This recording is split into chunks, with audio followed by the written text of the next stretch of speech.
নমস্কার বন্ধুরা, বংরুনা চ্যানেলে সকলকে স্বাগত। আপনি কি নতুন টেলারিং এর কাজ শিখতে চান অথবা শিখছেন, তাহলে ভিডিওটি অবশ্যই আপনার জন্য।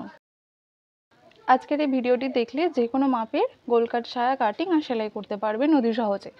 তাহলে দেরি না করে ভিডিওটি শুরু করা যাক। প্রথমে আমি একটি সূত্রের সাহায্যে একটি মাপ কিভাবে কাটিং করতে হয় সেটা দেখিয়ে দেব। তারপর আমি সেই কাটিং একটি কাপড়ের উপর কেটে সেলাই করে দেখাবো। আমি এখানে একটা নিয়ে নিয়েছি কিভাবে ফর্মুলার সাহায্যে কাটিং করতে হয় তার একটা প্যাটার্ন। আমার এখানে সায়া কাটিং করার জন্য প্রয়োজনীয় যে মাপগুলো দরকার তার মধ্যে হচ্ছে একটা ঝুল আর একটি হচ্ছে পাছা। আমরা এখানে ঝুল নিয়েছি 34 এবং পাছা নিয়েছি 32। এবার যে যার মাপ অনুযায়ী আপনারা নিয়ে নেবেন।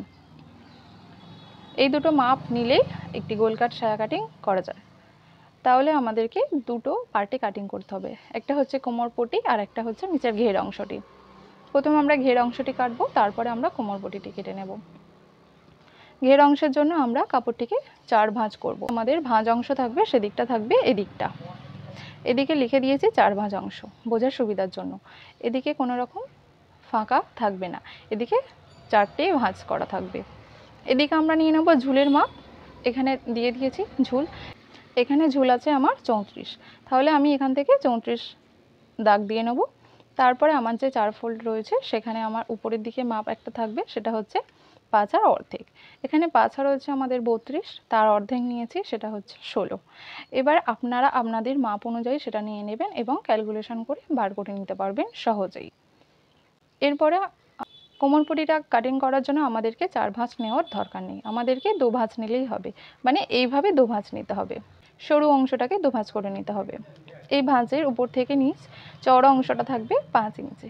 এটা প্রতি ক্ষেত্রেই প্রায় একই থাকে, 5 ইঞ্চ নিলেই হয়ে যাবে। তারপর আমরা বেলটা কতটা চওড়া করব সেটা তো দেখে নিলাম। এরপর আমরা কতটা লেন্থ রাখবো বেল্টের জন্য সেটা দেখতে হবে। তার জন্য আমাকে যে মাপটা দরকার সেটা হচ্ছে পাছার অর্ধেক +1। এখানে আমাদের পাছার হচ্ছে 32, আমরা 32-এর অর্ধেক নিয়ে নিয়েছি এবং তার সাথে 1 ইঞ্চি যোগ করে দিয়ে আমাদের হয়েছে 17 ইঞ্চ। এবার আপনারা আপনাদের মাপ অনুযায়ী কাটিং করে নেবেন। তাহলে আমরা এটা বুঝতে পারলাম যে কী গোল কাট সায়া কাটিং করতে গেলে কী মাপ লাগে, কিভাবে কাটিং করতে হয়। ফর্মুলা অনুযায়ী আমি দেখিয়ে দিলাম। এবারে আমরা দেখে নেব কাপড়ে কিভাবে কাটিং করব এবং তার সেলাই করব।